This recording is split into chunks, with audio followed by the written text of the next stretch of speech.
Hello നമസ്കാരം guys, Akhil Suresh ആണ്. നമ്മുടെ പുതിയ വ്ളോഗിലേക്ക് എല്ലാവർക്കും സ്വാഗതം. നമ്മൾ ഇന്ന് ചെയ്യാൻ പോകുന്നത് മുള ബിരിയാണി ദമ്മിട്ടാണ്. സംഭവം കിഡുവാണ്, വെറൈറ്റി ആണ്. അപ്പോൾ ഇന്നത്തെ വീഡിയോക്ക് ഒരു പ്രത്യേകത ഉണ്ട്. ഞാൻ എടക്കൊച്ചിക്കാരനാണ്, നമ്മുടെ സ്വന്തം നാട് എടക്കൊച്ചിയാണ്. അപ്പോൾ എടക്കൊച്ചിയിൽ നമ്മളുടെ ഒരു സുഹൃത്ത് ജോഷ്വിൻ എന്ന് പറയുന്ന ഒരു സുഹൃത്ത് അപ്പോ എന്ന് വിളിക്കും. അദ്ദേഹത്തിൻ്റെ കിഡ്നി ട്രാൻസ്പ്ലാന്റ് ചെയ്യാനുള്ള ഇത് പറഞ്ഞേക്കുവാണ്. അപ്പോൾ അദ്ദേഹത്തിനൊരു സഹായത്തിന് വേണ്ടിയിട്ടും കൂടിയാണ് നമ്മൾ വീഡിയോ ചെയ്യുന്നത്. നമ്മളുടെ വീഡിയോ കാണുന്ന ആൾക്കാർ, നമ്മുടെ സബ്സ്ക്രൈബേഴ്സ് തന്നെ കൊണ്ടാവുന്ന പോലെ അദ്ദേഹത്തിന് ഹെൽപ്പ് ചെയ്യണം. അപ്പോൾ അദ്ദേഹത്തിന് ട്രാൻസ്പ്ലാന്റ് ചെയ്യുന്നതിന് തലേ ദിവസം വരെ നമ്മളുടെ വീഡിയോയുടെ താഴത്തെ ഡിസ്ക്രിപ്ഷനിൽ അദ്ദേഹത്തിൻ്റെ അക്കൗണ്ട് ഡീറ്റെയിൽസ്, അദ്ദേഹത്തിൻ്റെ ഡീറ്റെയിൽസ് എല്ലാം ഞാൻ കൊടുത്തിട്ടുണ്ടാവും. അത് നോക്കി നിങ്ങൾക്ക് സഹായിക്കേണ്ടവർക്ക് അദ്ദേഹത്തിനെ സഹായിക്കാം.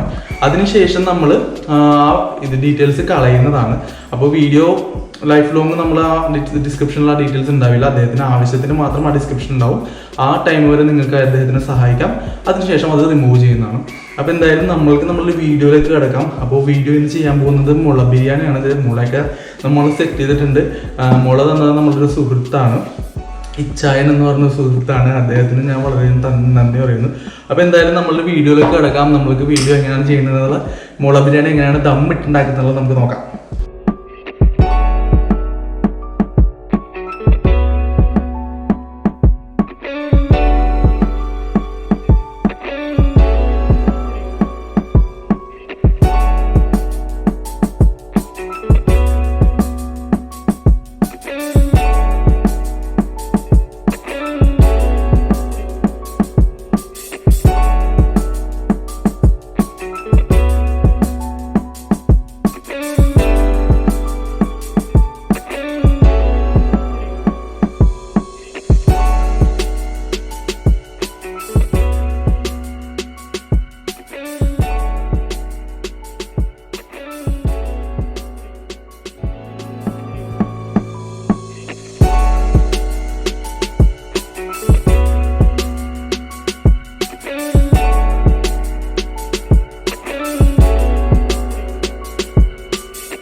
ബിരിയാണി റൈസ് നമ്മൾ വേവിച്ചു, അതുപോലെ മീറ്റ് വേവിച്ചു, ചിക്കൻ മീറ്റ് വേവിച്ചു. ചിക്കൻ നമ്മൾ ചെറിയ പീസായിട്ട് എടുത്തേക്കുന്നത്.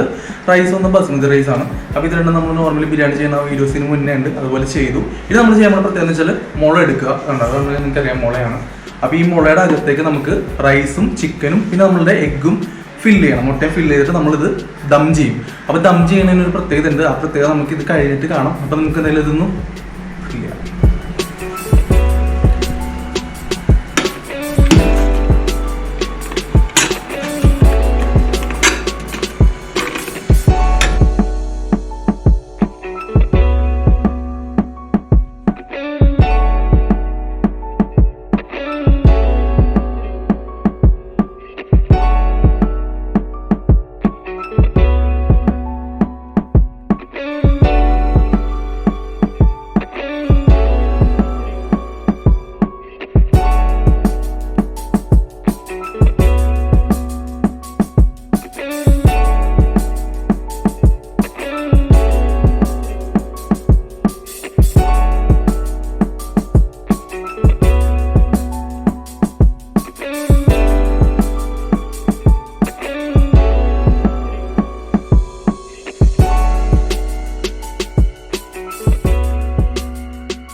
നമ്മളുടെ മുള ബിരിയാണി സ്റ്റഫ് ചെയ്ത് മൊത്തം നമ്മുടെ വാഴയിലയിൽ പൊതിഞ്ഞെടുത്തിട്ടുണ്ട്.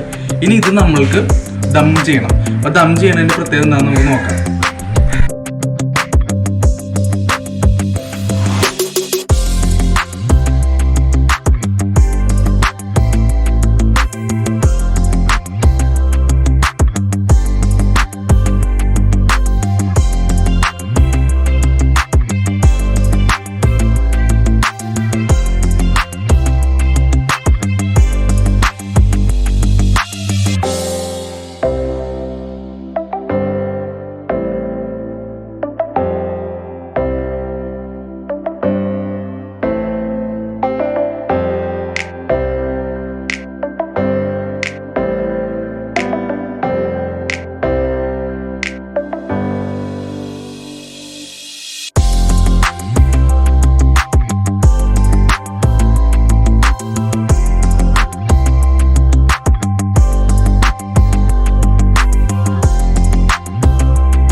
നമ്മളിവിടെ എന്തായാലും ദമ്മടി കഴിഞ്ഞിട്ടുണ്ട്. നമുക്കിനി ഇതൊരു പാത്രത്തിലേക്ക് മാറ്റി നോക്കാം എങ്ങനെയാണ് സംഭവം എന്നുള്ളത്.